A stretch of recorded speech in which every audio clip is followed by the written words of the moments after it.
The Sacred Band of Thebes. In 378 BCE, during a restless and uncertain era in ancient Greece, a newly established military force began attracting attention within the fortified city-state of Thebes. It consisted of precisely 300 men organized into 150 deeply connected pairs. This unit was not defined by rank or noble heritage, but by something far more extraordinary for its time love as a bond.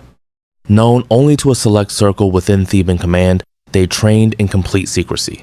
When they finally appeared on the battlefield, their presence would challenge the very foundations of Greek military tradition. What they accomplished defied not only the Spartans, but reason itself. The Sacred Band of Thebes was unlike anything ancient warfare had ever witnessed. Unlike standard hoplite forces, this unit trained continuously, even during times of peace. Its members were neither conscripts nor aristocrats, but highly chosen volunteers recognized for their physical excellence and unshakable devotion to their partners. These warriors did not fight for territory or wealth, but to defend the man beside them. Their connection, forged through both emotion and discipline, created a phalanx that would not break. Accounts from ancient historians such as Plutarch and Xenophon describe a frightening precision in the Sacred Band's movements. They advanced as a single organism, adjusting formations across uneven ground and striking with perfectly coordinated force. At the Battle of Leuctra in 371 BCE, this unit confronted the seemingly unbeatable Spartan army. In a bold and unconventional strategy, Theban general Epaminondas positioned the Sacred Band at the heart of an angled assault formation. The outcome was decisive. The Spartan right flank collapsed under the pressure, and their long-standing dominance over Greece ended that very day. The shock of Sparta's defeat reverberated across the ancient world. Yet, instead of being widely honored, the unit soon faded into obscurity. With the rise of Macedon, Philip II of Macedon, father of Alexander the Great, moved to remove all threats to his growing power. In 338 BCE, at the Battle of Chaeronea, the Sacred Band fought until none remained. Their final stand was not defined by retreat, but by encirclement and total destruction. After the battle, Philip is said to have walked among the fallen, and when he learned who they were, he felt sorrow rather than victory. Even so, records of their achievements were never broadly preserved. No grand monuments celebrated their tactics, and within Theban history, their memory gradually dissolved into silence. What makes the Sacred Band so difficult to place within traditional military evolution is not only their effectiveness, but their very concept. In an age ruled by hierarchy, rigid formations, and ideals of masculine dominance, they introduced something radically different, a form of combat built on personal devotion and emotional unity. No other military force with such a structure appears in recorded history for the next 2,000 years.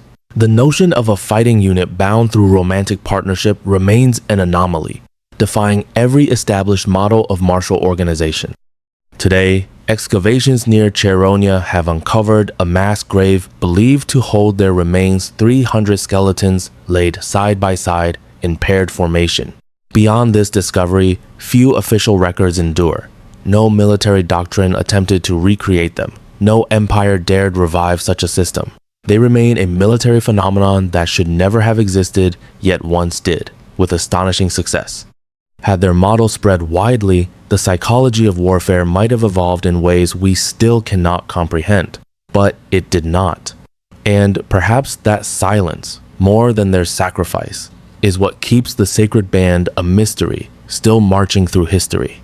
The Immortals of Persia. In 480 BCE, during the Second Persian invasion of Greece, Greek scouts watching near Thermopylae reported a chilling sight.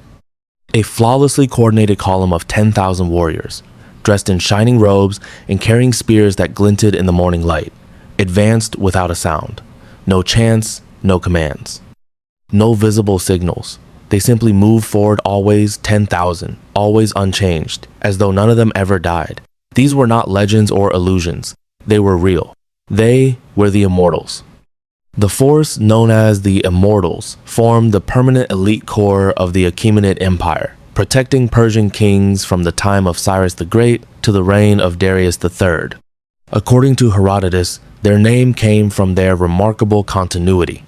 Whenever a soldier was killed in battle or lost to illness, another immediately took his place, sometimes within hours. The unit's number never changed.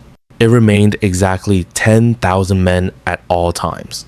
This unbroken count became legendary, leading enemy armies to believe the warriors themselves could not die. Yet what truly distinguished the Immortals was not only their constant numbers, it was their design as a fighting force. They were far more than ceremonial guards. They carried powerful composite bows capable of deadly range, short spears tipped with iron, and wicker shields that were both light and surprisingly durable. Beneath their garments, many wore scale armor crafted from bronze, iron, or even gilded plates shaped like overlapping fish scales. This balance of protection, mobility, and striking ability made them unusually adaptable in an age dominated by rigid infantry formations. Even more remarkable was how they were deployed. The Immortals operated effectively across mountains, river plains, and fortified cities without changing their structure. Persian sources describe their campaigns stretching across Egypt, India, and Central Asia. Their organization resembled something closer to a modern rapid deployment unit than a traditional ancient army. They traveled with dedicated supply chains, engineers, and support personnel, enabling them to function as an independent mobile strike force far from the main body of troops. Despite their prominence, however, their full organization was never clearly recorded. Most knowledge about them comes indirectly from Greek accounts and a handful of Persian stone reliefs. Their barracks have never been discovered. No official training texts or battle records remain. Even their replacements came from carefully selected noble families and tribal elites whose identities were deliberately concealed. Some scholars believe that even within the unit itself, many soldiers did not know who would replace them if they fell. After Alexander the Great defeated the Achaemenid Empire, the Immortals simply vanished. No successor state preserved their tradition. Their structure, precise, disciplined, and strikingly advanced, was never reproduced.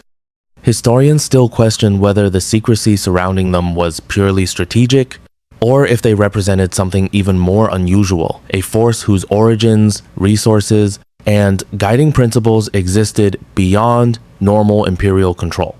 The silence surrounding them is deeply unsettling. For a military unit so effective, so feared, and so logistically sophisticated, the Immortals left behind no central archive, no surviving personal accounts, no operational blueprint.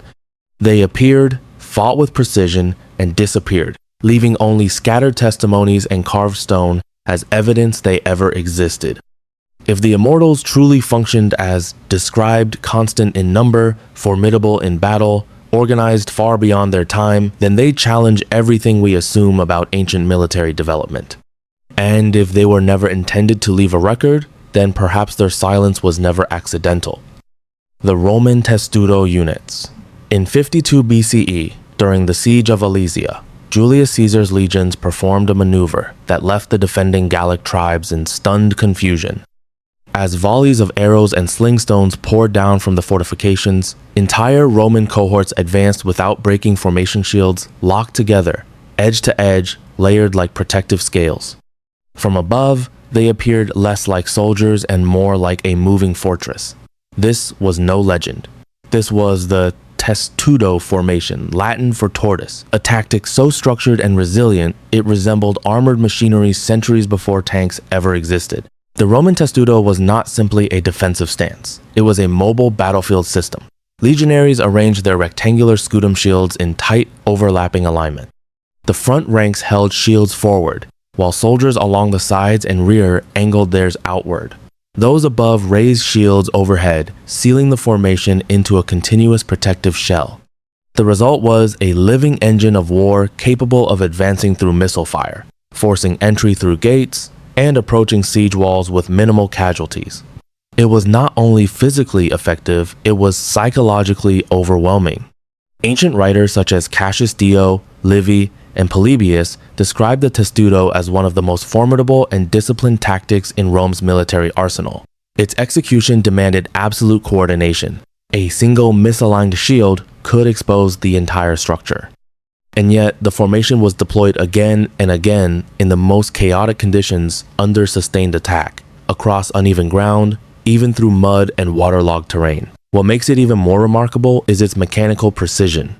Modern military historians still debate how pre-modern soldiers, burdened with armor weighing around 40 pounds and carrying large shields, could maintain perfect geometric alignment while advancing uphill under fire. Reconstruction suggests that spacing, balance, and shield angles must have been calculated with near mathematical accuracy. The Roman legionary was not simply a fighter, he functioned as a component within a unified machine. But the deeper mystery lies not in how the formation worked, but in why it vanished. After the collapse of the Western Roman Empire, the Testudo disappeared entirely. Medieval warfare, despite its vast sieges and prolonged campaigns, never reproduced the Roman tortoise. Not during the Crusades, not during the Mongol expansions, no later civilization achieved infantry cohesion on such a modular and mobile scale. Why? Some historians argue the formation was too rigid for the fluid and unpredictable combat of the Middle Ages. Others believe it required a level of discipline, drilling, and centralized command that post-Roman societies simply could not sustain. Yet a more unsettling theory persists that the Testudo was not merely a formation, but the outcome of an integrated system of combat psychology, logistics, and synchronized training far ahead of its time, impossible to recreate without the full structure of the Roman military machine. Even Roman records offer no complete technical blueprint. No detailed manuals survive outlining exact formations, timing sequences, or structural schematics. What we know comes largely from artwork, scattered written descriptions, and modern interpretation based on shield design and battlefield context. It is almost as if the Testudo was never meant to be fully explained, only executed, witnessed, and then lost. If the Roman Testudo truly operated as a self-contained armored organism, then it stands as more than a tactical innovation. It represents an evolutionary dead end in military history, a moment of near-perfect battlefield engineering that the world was never able, or perhaps never meant, to recreate.